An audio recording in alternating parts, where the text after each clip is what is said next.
¿Sabéis qué es la ceguera? La ceguera es también conocida como discapacidad visual grave o deficiencia visual. Se refiere a condiciones caracterizadas por una limitación total o muy seria de la disfunción visual. Por otra parte, las personas con deficiencia visual son las que con una buena corrección pueden ver o distinguir, aunque con gran dificultad, algunos objetos a una distancia muy corta. Para ser más concretos, las personas con ceguera o ciegas son aquellas que no ven absolutamente nada o solamente tienen una ligera percepción de la luz.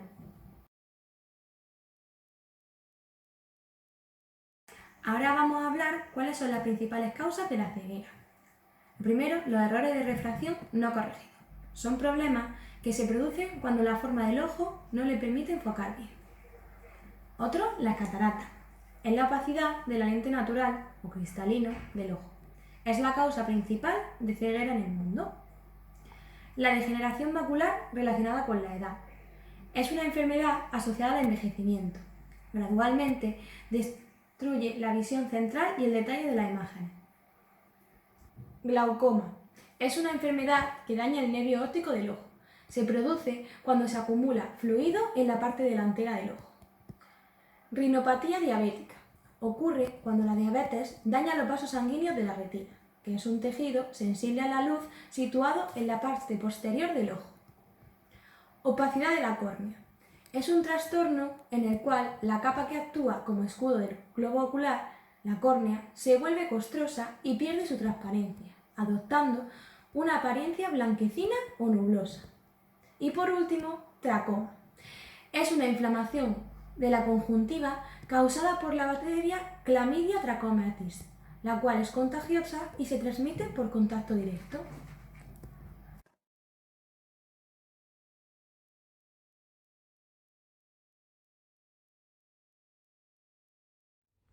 Hola, yo soy Marta y os voy a hablar de la importancia de la visión en nuestro día a día.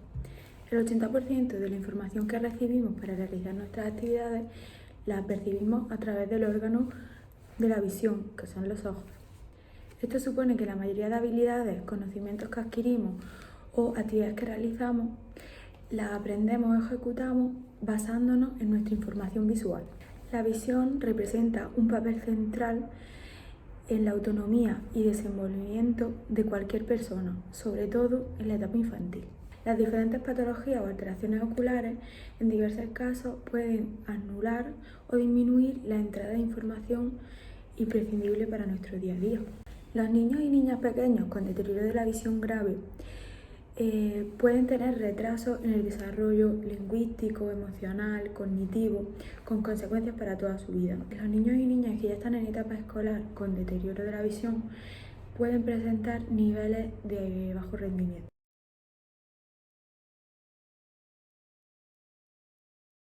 ¿Se puede prevenir la ceguera? El 80% de los casos se podía haber prevenido o evitado con una buena salud visual y con los controles pertinentes para detectar posibles enfermedades. ¿Cómo puedo prevenirla? Protegiéndome de las radiaciones solares, realizando mis revisiones periódicas, sobre todo a partir de los 30 años, averiguando si hay algún antecedente en mi familia y si lo hay, es prácticamente obligatorio que asista a un control anual. Si tengo presión arterial o diabetes, debo llevar un control visual más exhaustivo. Si llevo lentes de contacto, debo tener un buen cuidado de ellas, evitando fumar, ya que acelera el desarrollo de cataratas, cuidando la luminosidad de los espacios de estudio y trabajo y protegiendo a mis ojos de largos periodos expuestos a pantalla. Y sobre todo con cuidados personales diarios como una buena alimentación o hacer deporte.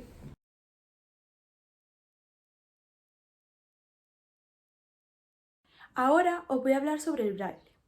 El braille, o lenguaje para ciegos, se trata de un sistema de lectura y escritura táctil. Su inventor fue el francés Louis Braille, quien era ciego desde los 3 años. Cuando creció, dio clase como profesor en un instituto de París y pronto empezó a crear su propio sistema de lectoescritura formado por grupos de puntos. ¿En qué se basa el braille? Pues bien, el braille se basa en una matriz de 6 puntos dividida en 2 columnas con 3 filas cada una. La columna izquierda se numera como 1, 2 y 3 y la columna derecha como 4, 5 y 6. Existen 64 combinaciones diferentes, según estén los puntos o no, incluida la combinación en la que no haya ningún punto. Estas 64 combinaciones diferentes forman el abecedario Braille. A continuación os dejo una foto del abecedario Braille.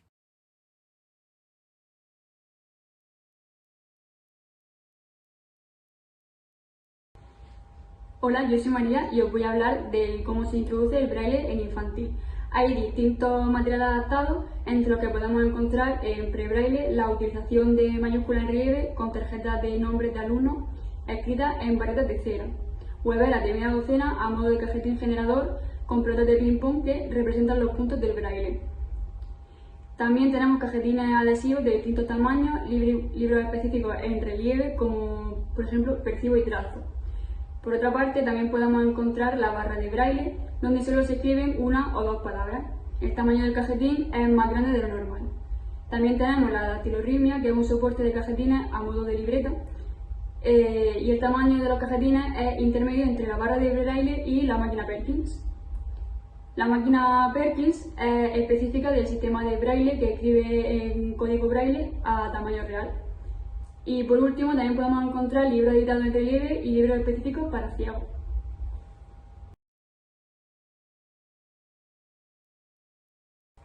Hola, yo soy María y os voy a hablar de cómo se trabaja el braille en infantil. Al inicio de la etapa escolar, con 3 años, se empieza trabajando el prebraille. En 4 años se trabaja progresivamente la escritura con la barra de braille y la dactilorrítmica. En 5 años se introduce la máquina Perkins, con la que continuará trabajando a lo largo de toda su etapa en primaria.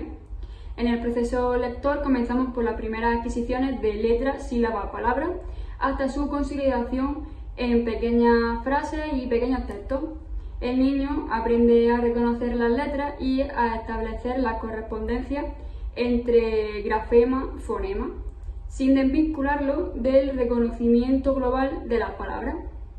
De esta forma, los niños asocian el patrón visual, la letra, y el táctil con el cajetín braille al patrón fonológico. Para una generalización de contenido es importante el trabajo de discriminación, memoria e interacción auditiva.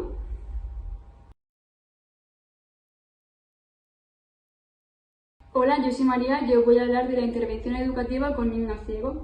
El proceso de intervención con un niño con déficit visual a la escuela se realizará conjuntamente con los padres. Se considerarán tanto las ventajas como los inconvenientes que tiene para el niño la escuela elegida. Se llevará a cabo una reunión con los profesionales implicados y se les ofrecerá información acerca del déficit visual. También se hablarán de las características que tiene el niño, pues cómo es, qué capacidades tiene, etc. La incorporación del niño a la escuela debe ser progresiva, iniciando una difícil etapa tanto para el niño como para la madre. También, paulatinamente, se irá incorporando la figura de una educadora directa y es importante no sobrecargar el horario escolar del niño. También hay que ofrecerle apoyo a los padres en todo momento, pero sobre todo cuando ellos lo necesiten, para que sientan la interacción del niño a la escuela con ilusión. El especialista no solo contribuye con su experiencia y conocimiento a facilitar este proceso, sino que también asesorará en la adaptación de materiales y aportará el material técnico que se necesite. Por ejemplo, pues fichas adaptadas en relieve, material específico para preparar la lectoescritura, lupa, atril, luz adecuada, etc. Todo esto será compartido y explicado tanto a los profesionales que vayan a trabajar con el niño como a los alumnos que estén en el aula, para que todos conozcan cómo se trabaja con un niño con déficit visual. Con el objetivo de favorecer el desarrollo global del niño, se tendrán en cuenta las siguientes áreas de intervención: desarrollo afectivo y emocional, desarrollo sensorial, desarrollo perceptivo cognitivo, comunicación y lenguaje, desarrollo psicomotor y autonomía personal. Y ahora pasamos a las curiosidades. En el mundo hay al menos 2.200 millones de personas con deterioro de la visión. En al menos 1.000 millones de esos casos, el deterioro visual se podría haber evitado o todavía no se ha aplicado un tratamiento. La mayoría de personas con deterioro de la visión tienen más de 50 años. Sin embargo, el deterioro visual afecta a personas de todas las edades. El deterioro visual supone una enorme carga económica a nivel mundial, ya que se calcula que los costes anuales debidos a la pérdida de productividad asociada a deficiencias visuales ascienden a 204.973 millones en todo el mundo.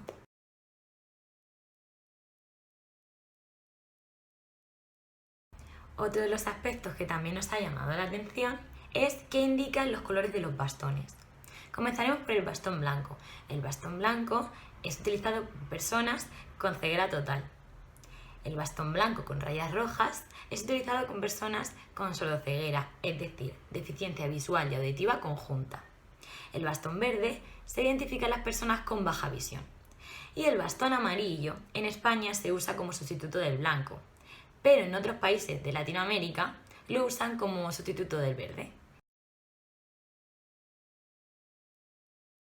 Para finalizar, os vamos a dar unos tips o consejos para poder relacionaros correctamente con una persona con ceguera.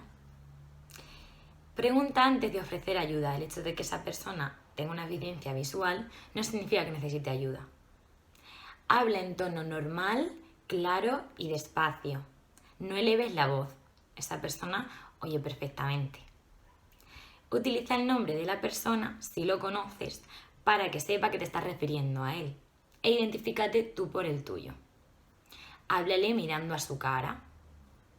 Evita tocarlo antes de hacer presente la voz. De lo contrario podía asustarse. Dirígete directamente a él y no a su acompañante. Frente a palabras como aquí, allí, esto, aquello, es mejor que utilices términos como detrás de ti, a tu derecha, a tu izquierda. Si en la conversación se hace referencia a un objeto, conduce su mano con previo aviso hacia el mismo e identificaré de qué se trata. Y bueno, hasta aquí nuestra píldora informativa sobre la ceguera. Esperamos que os haya gustado.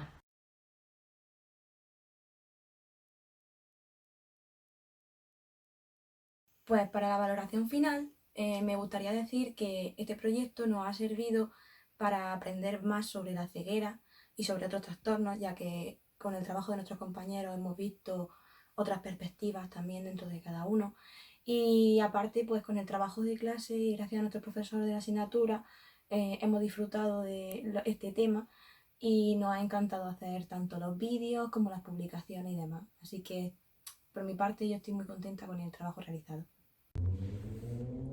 Para mí la realización de esta píldora me ha parecido algo positivo, ya que creo que nunca habíamos hecho un trabajo llevado al ámbito de las redes sociales y hemos podido aprender mucho porque hemos podido aprender de nuestros compañeros al igual que ellos de nosotros, porque todos nos hemos ido dando informaciones unos a otros sobre el trastorno que habíamos elegido. También yo por mi parte he descubierto muchas cosas que no sabía. Yo no sabía que podía prevenir la ceguera, por ejemplo. Y también he descubierto páginas que hablan de la salud, páginas de Instagram que hablan de la salud visual. Descubrí una madre que nos siguió, que tiene una niña con ceguera.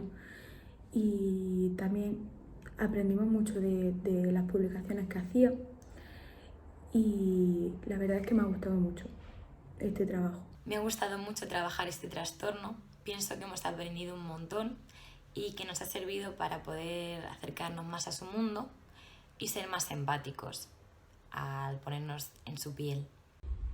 Hola, bueno, pues a mí la realización de esta píldora con este tipo de trastorno, pues sí que es verdad que me ha parecido interesante, porque del mundo de los ciegos y personas con déficit visual, pues sí que es verdad que se conocen, pues, si no la gran mayoría de cosas o una pequeña parte, pero sí que es verdad que tras la búsqueda de información para realizar la píldora hemos aprendido cosas que pues no conocíamos, que nos ayudan pues a conocer más de su mundo y a ser más inclusivos con ellos.